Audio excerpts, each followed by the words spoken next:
bersama saya akan memberikan tips yang sangat sederhana sekali untuk mengetahui bagaimana cara kita mendeteksi benda-benda bertuah itu ada khodam atau tidak ada khodamnya. Itu sangat mudah dan sangat gampang sekali untuk para pemula. Yang harus kita lakukan adalah benda apa atau barang apa yang akan kita cek untuk benda itu mempunyai kekuatan khodam atau kekuatan gaib dan sebagainya. Contoh sederhana, ini cincin. Yang harus dilakukan pertama, cincin ini kita pegang seperti ini. Ketika sudah cincin dipegang, terus genggam erat-erat seperti ini. Genggam. Ketika posisi menggenggam, pejamkan mata kita, tahan nafas dalam-dalam dari hidung, tekan di pusar, dalam hati membaca yang pertama syahadat 3 kali.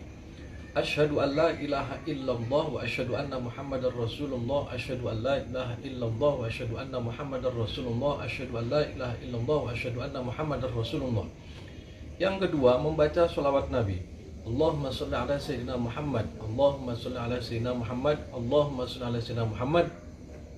Yang ketiga, membaca surat Al-Ikhlas sebanyak-banyaknya sambil menggenggam barang yang mau kita deteksi. Nah, posisi kita masih dalam keadaan tahan nafas. Jadi seperti ini, sambil baca Bismillahirrahmanirrahim, Qul huwallahu ahad, Allahus samad, lam yalid walam yulad walam yakul lahu kufuwan ahad, terus sampai sekuat nafas kita. Ketika kita tahan nafas, mata kita pejamkan sambil dirasakan energi yang ada di dalam cincin ini. Di dalam tangan ini kan ada cincin, energinya kita rasakan. Di situ nanti yang sahabat akan rasakan adalah kayak semacam itu ada nafas yang seperti ini. Ketika makin kencang denyutan nadi, maaf saya katakan denyutan nadi, jadi seolah-olah ada si makhluk ini hidup ketika digenggam itu. Semakin kencang ketika denyutannya semakin kencang, semakin besar, berarti cincin ini secara otomatis memiliki khodam. Nah, ketika lebih kencang lagi dan konsentrasi, nanti dalam diri kita akan muncul khodam apa yang berada di sini, entah itu orang, entah itu apa khodam seperti binatang, harimau, nanti akan muncul. Kalau tidak muncul, minimal untuk para pemula itu akan merasakan energi-energi seperti denyut nafas. Kalau denyut nafasnya itu besar, berarti energi itu sangat luar biasa. Biasanya kalau yang besar-besar gitu untuk wibawaan, kekebalan dan sebagainya. Nah, kalau kecil, berarti itu biasanya buat pengasihan dan macam-macam yang lainnya. Sama juga ketika kita mau mendeteksi, seperti halnya ini kris, kita lolos krisnya dulu seperti ini. Kita bacakan yang tadi, digenggam seperti ini. Posisi menggenggamnya gini. Tarik nafas dan bacanya tadi yang saya sampaikan. Ketika tarik nafas, nah itu sama juga akan terasa denyutannya makin kencang, makin besar. Ketika kita merasakan denyutnya besar, berarti ini mengandung kekuatan energi yang luar biasa. Nah, ketika kita terus untuk mempelajari hal-hal yang seperti itu, maka akan muncul ketika kita pejamkan mata, makhluk apa yang ada dalam sesuatu benda itu akan muncul.